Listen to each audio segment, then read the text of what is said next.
IFM News. IFM News. IFM News. Lokal. Kumpiyansa ni Governor Cecilia Arnata Marcos nga positibo to resulta tiniwayat nga 4th Annual Hawaii Philippines Business Trade Show Symposium and Reception Day i Waikiki Beach, Hawaii. Dito yung anak tatarip nung the business leaders, government officials, ken iti negosyante, manipod Hawaii ken Pilipinas. Agpada nga nagatandar da Governor Marcos ken ni Hawaii Governor Josh Green. Manaik tiretoy, inyawis ti Philippine Consulate General ti Honolulu, kadagiti kabinulig da negosyante, amakipaset tinasao nga tarip nung.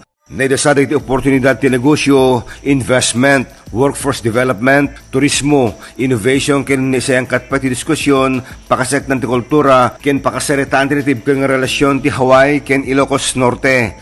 Today, we also reaffirm our sisterhood partnership with the state of Hawaii, reflecting a mutual commitment to respect a collective history and inclusive, sustainable progress. In Ilocos Norte, we remain committed to governance anchored on faith, integrity, service, and creating meaningful opportunities for every Ilocano.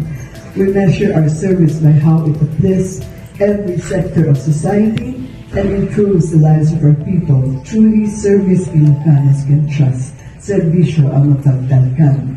Positibo ti grupo ti gobernador nga napintas ti bunga daytoy nga panakasengkat itinandakamat nga aktibidad. Idol Dennis Alipio, Tatak, IFM. IFM News. IFM News. IFM News. Lokal.